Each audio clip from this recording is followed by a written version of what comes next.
Hello there. So you may be right now sitting at home and want to photo shoot something, and I think this photo shoot it will be interesting for you to start if you never done before. It is macro photography. It's very easy to do at home, and all what you needed for this is a camera and lens. Okay, you can have it any camera you wanted, from expensive or already less expensive, and any lens. However, some lens will work a little bit better. And in this video, I want to just go over suggested things, or what I recommend maybe getting for you if you start doing with macro photography. Some cameras and some lenses, they already have it allowed you to do macro. For example, this is Fuji X-T10, a little bit older one, but it does very nice macro. You can do it. Or you can have it any lens and use an adapter kit, like right here, to convert to the macro lens. We'll come back to this adapter kit a little bit later. Or if you have a special lens, which is called macro or with functionality, that will be helpful as well. What does a macro lens allow you to do? It's bring focusing point very close to the lens. So your teeny tiny object is not small anymore when you shoot in a big frame. It's come closer, so you have a higher resolution of the image and other options. Also, if you look on your lens, most of them, if the macro, like right here, this is a little bit older Sigma, but it says 150 millimeters APO macro, so it will say it's a macro focusing special one.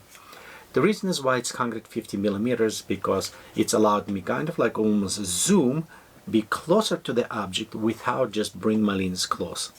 And it's important when you photo shoot outdoors with maybe insects or other things that may be very easy scared by your camera.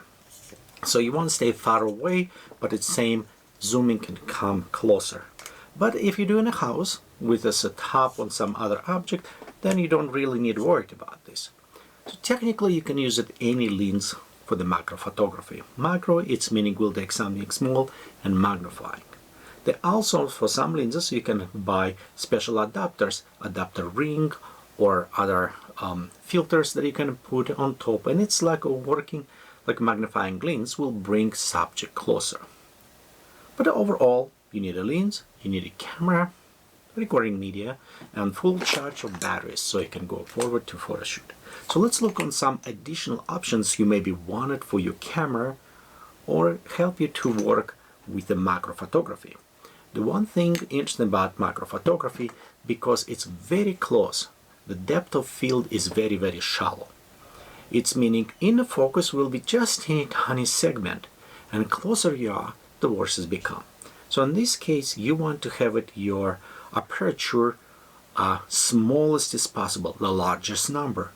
Be careful, because if you're going to very large numbers, some distortion may apply, but you want to have it very large, so we'll have a very deep field of view, so you have it in sharp more object.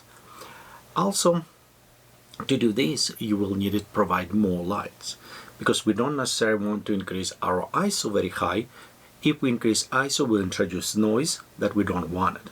So we want to, when I shoot, I want to set my ISO at 100.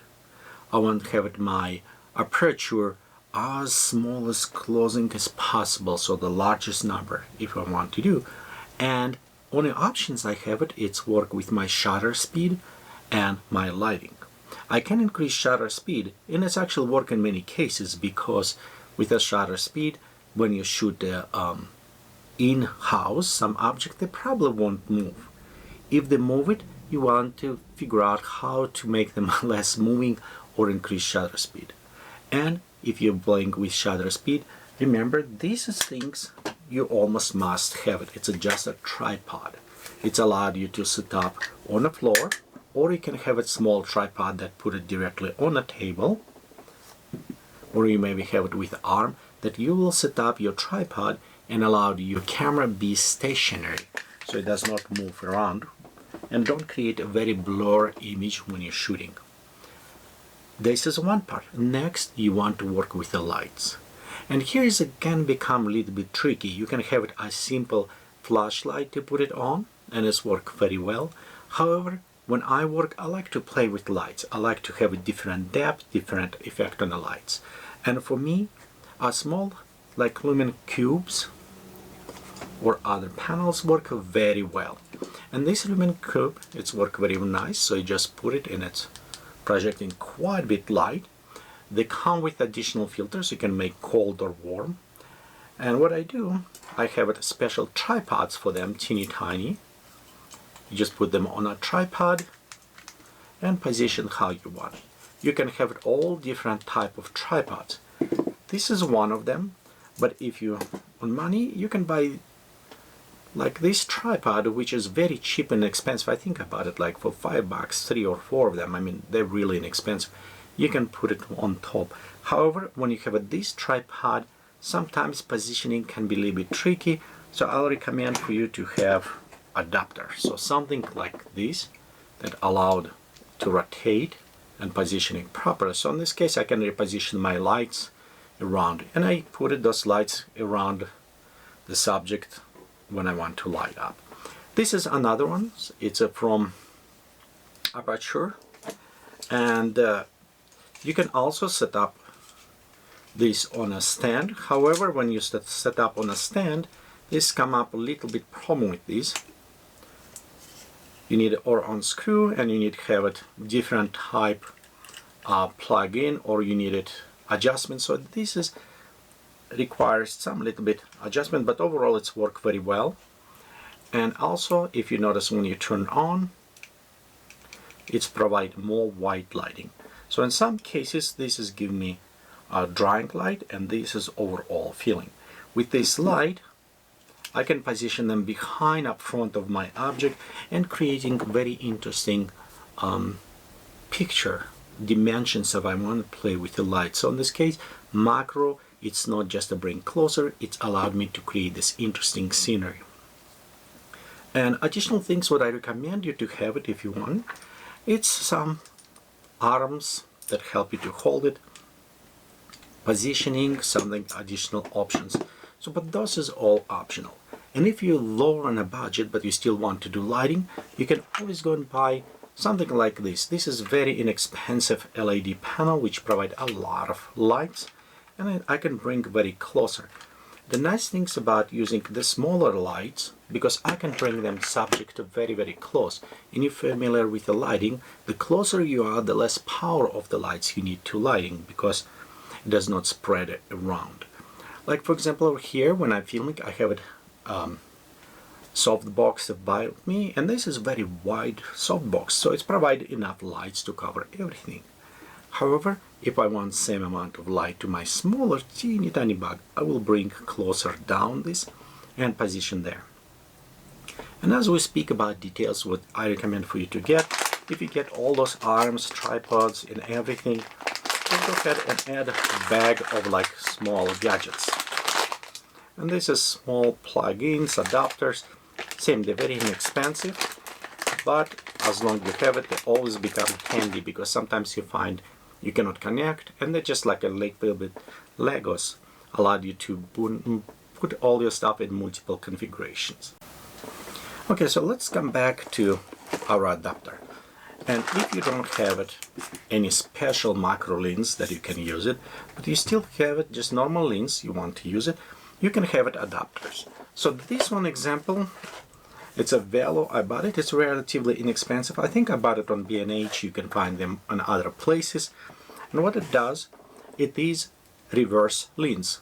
So actually this is a very interesting thing if you think about this, because on the front here, how say macros allowed us to come closer, but our object can be about that far away or whatever you said, because it's how they're focusing. However, if you look on the back, we have our sensor located around this far away, so or maybe even closer. So it's meaning focusing point, it's right here. It's allowed us to bring closer macro. What this adapter does, it's let us take any lens and reverse it. So for example, we can add one end, if I'm right, this one all going on the back. And right, this one will go screw on up front, and when we put it in, it's come with all these rings adapters that allowed us put it with a filter and with screwing in. So what does this allow us? If you notice right here we have it connectors, and this is for the Canon. It's allowed to use the autofocus, aperture, and all other properties that normally lenses use it on a reverse lens. And that way we have a nice macro lens from any lens. For example, if you have a more expensive lenses, you can use them as well. And in many cases, actually, I did not find any problems. I used on multiple lenses, and this is adapter still work just fine on all those lenses. However, for the photo shoot macro, what we're going to do, I'm just going to use right now this again Sigma 150 APO macro lens for our settings. So let's go ahead and just few setups and see what we're doing. And before we run, one more thing I will recommend you to get a just different color of the papers. So this is a black, and you can go and buy them or order online if you just stay at home. Black, blue, whatever you want to color, we'll use it black. And in this case you can put it on the bottom, on the side or other, just to nicely create interesting backdrops or some other elements, or just on the bottom, so we'll have it nice font to do this. So let's go ahead and start setup. Okay, so let's go ahead and see what we have in our setup. I put the figurine, and this is just a bender from Futurama. You can find anything like butterfly or anything. We have it one side light, we have a filler light, we also have it another point light. Nice things about these lights, we can adjust intensity on them, so we can place it. And we also can put it some diffuser to make warmer, colder light, so it's kind of play a little bit with the coloring as well. We have our camera setup.